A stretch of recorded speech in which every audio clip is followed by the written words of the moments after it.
Olá, bom dia, bem-vindos à nossa meditação. Hoje é dia 30 de julho. Nós continuamos meditando sobre a importância de sermos verdadeiros discípulos de Cristo Jesus.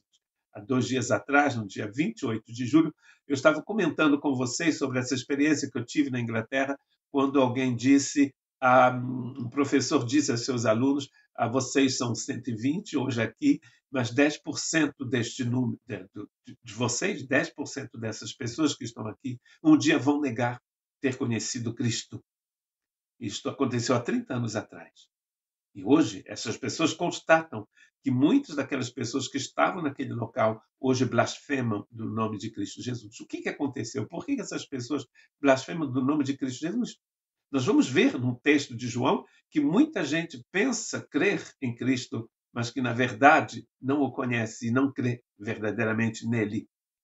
A conversa de Nicodemos com Jesus, em João capítulo 3, é uma conversa muito interessante, porque ela vai nos mostrar claramente que, ao menos que alguém nasça do alto, essa pessoa não pode nem ver, nem entrar no reino de Deus. É necessário, é importante, é primordial que nós possamos nascer do alto. Vamos ler então João capítulo 2, versos 23 a 25. E estando ele em Jerusalém pela Páscoa durante a festa, muitos vendo os sinais que fazia, creram nele. Mas o mesmo Jesus não confiava neles, porque a todos conhecia e não necessitava de que alguém testificasse do homem, porque ele bem sabia o que havia no homem. Eu queria então comentar no final desta meditação sobre o final desse texto. Mas este é o texto que introduz o capítulo 3 de João. Como todos sabem, os livros da Bíblia não foram escritos nem com capítulos nem versículos. Estes foram acrescentados na Idade Média, aqui na Europa. Então, a João está mostrando aqui que muita gente na festa em Jerusalém creram em Jesus. Por que eles creram em Jesus? Mesmo que esta crença não tenha sido sincera para todos, eles creram porque Jesus fazia muitos milagres. Interessante que João não utiliza a mesma palavra para milagres que é utilizada por Mateus, Lucas e Marcos. João utiliza uma palavra que significa sinais. E ele diz expressamente em João capítulo 20 que os sinais foram manifestos para que as pessoas pudessem crer que Jesus era o Cristo, o Filho de Deus, e que crendo nele, eles teriam a vida eterna. Ora, estas pessoas aqui estão vendo estes milagres de Jesus apenas como um milagre e estão vindo a ele, mas nem todos realmente vão crer e vão confiar nele. Vão possivelmente fazer parte dos 10% que estão ali, que ouvem, que dizem aleluia, glória a Deus, e que no final blasfemam do nome de Cristo Jesus.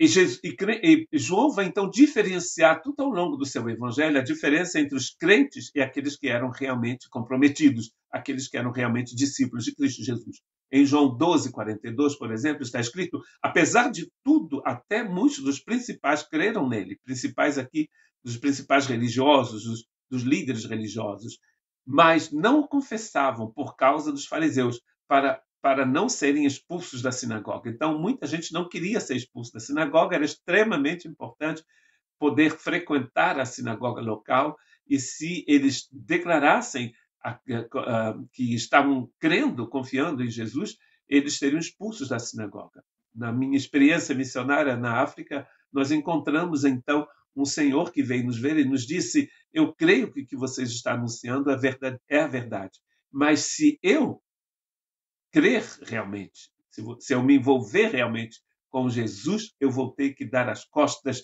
à minha religião. E isso eu não posso fazer. Olha que coisa triste. Há muita gente que prefere continuar sendo religioso do que ser discípulo de Cristo Jesus. Isso é extremamente perigoso, extremamente c'est dommageable, como se diz em francês. É uma pena, realmente uma grande pena, porque só em Jesus nós temos a palavra da vida eterna. Em João capítulo 19, verso 38, João vai dizer o seguinte: depois disso, José de Arimateia, que era discípulo de Jesus, mas em segredo, oculto, por medo dos judeus, rogou a Pilatos que lhe permitisse tirar o corpo de Jesus, e Pilatos lhe permitiu. Então foi e tirou o corpo de Jesus. Se João escreve isso sobre José de Arimateia, é porque um dia José de Arimateia declarou pertencer a Cristo, porque senão João não teria como saber, porque até então ele era seguidor de Cristo em oculto. Porque cedo ou tarde a pessoa tem que manifesta pela sua própria vida e conduta que ele pertence a Jesus Cristo.